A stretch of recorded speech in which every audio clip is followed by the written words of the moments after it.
बच्चों, study time 11 में आपका बहुत बहुत स्वागत है। और आज हमारा टॉपिक है प्रभाजी आसवन द्वारा पृथक्करण यानी कि सेपरेशन बाय फ्रैक्शनल डिस्टिलेशन।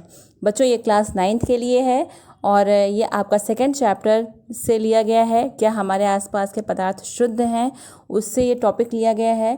चलिए इस टॉपिक को हम क्लियर करते हैं। देखिए, प्रभाजी आसवन का हम यूज़ कहाँ पे करते हैं, पहले ये देख लीजिए। जहाँ पर दो या दो से अधिक घुलनशील पदार्थ जिनके क्वथनांकों का अंतर 25 के यानी कि 25,000 से कम होता है। ध्यान से सुनिएगा, दो या दो से अधिक घुलनशील द्रव जिनके क्वथनांकों का अंतर 25,000 से कम होता है, उनके मिश्रण को हम इस विधि से अलग करते हैं। ठीक, चलिए एग्जाम्पल देख लीजिए। जैसे कि हम जल ले लें और अल्कोहल ले लें। जल का क्वथनांक कितना होता है 100 डिग्री सेल्सियस और अल्कोहल का क्वथनांक कितना होता है 78 डिग्री सेल्सियस। अब इनके मिश्रण का हम पृथक्करण करेंगे। ठीक, वायु से विभिन्न गैसों का पृथक्करण करेंगे और पेट्रोलियम पदार्थों से उनके विभिन्न घटकों का पृथक्करण करेंगे। पृथक्करण मतलब क्या होता है, अलग करना, सेपरेट करना। ठीक, उनका सेपरेशन होना चाहिए।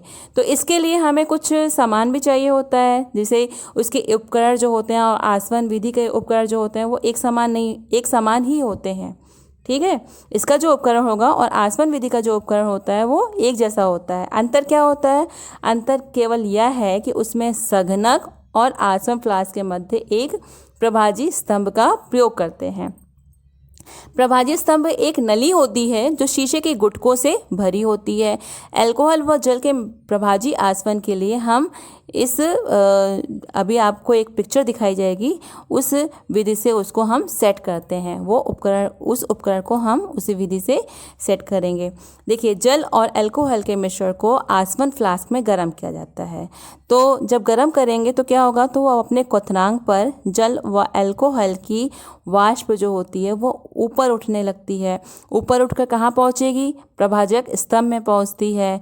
प्रभाजक स्तंभ का जो ऊपरी भाग होता है वो ठंडा होता है, नीचे की अपेक्षा ठंडा होता है। तो उसके संपर्क में आने वाली जो वाष्प है वो संघनित हो जाती है और संघनित होकर वापस फ्लास्क में आ जाती है।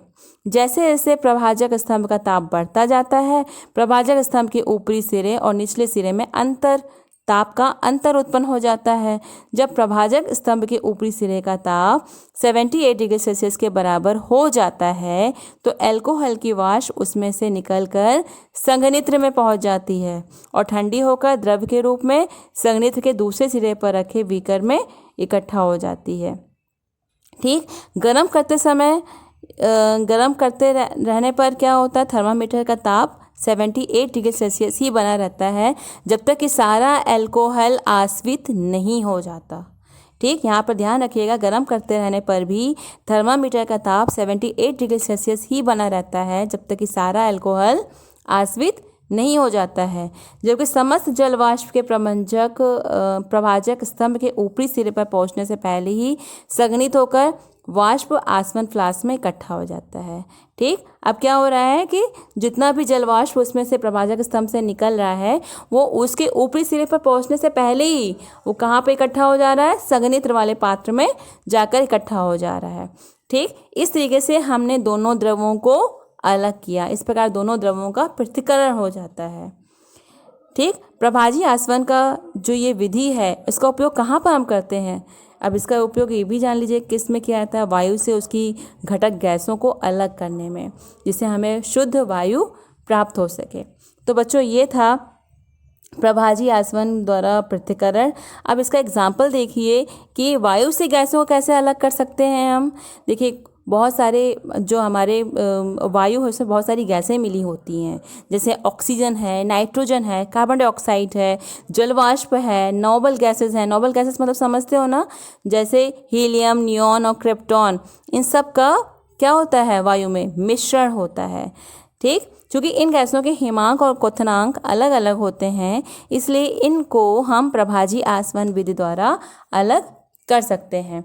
तो इसके लिए हम क्या करेंगे, दाब बढ़ाकर वायु को कंप्रेस करते हैं, वायु को दबाते हैं, फिर ताप को कम करके उनको ठंडा करते हैं। इस स्थिति के अधीन वायु की जो कार्बन डाइऑक्साइड है वो सूखी बर्फ में बदल जाती है और सूखी बर्फ में बदलकर अलग हो जाती है, और वायु के शेष जो गैसें हैं वो क्या होंगी, संघनित हो जाती हैं, यानी कंडेंस होकर द्रवित वायु के रूप में परिवर्तित हो जाती हैं। और इस द्रवित वायु को प्रभाजी स्तंभ में धीरे धीरे गर्म करते हैं, जहां सभी गैसें अपने अपने क्वथनांक के अनुसार धीरे धीरे करके अलग होती जाती हैं।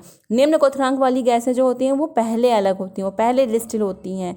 ठीक, नाइट्रोजन का क्वथनांक कितना होता है बच्चों, नाइट्रोजन का क्वथनांक कितना होता है, सबसे कम होता है, -196 डिग्री सेल्सियस होता है।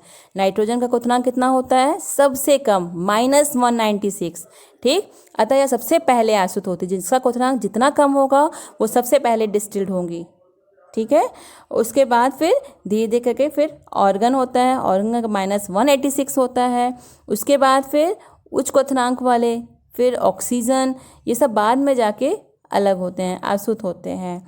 तो इस तरीके से आपने देखा कि वायु से हम कैसे भिन्न भिन्न गैसों को अलग कर सकते हैं। ठीक है, तो बच्चों आज के लिए आपका टॉपिक बस इतना ही, और कल फिर मिलेंगे।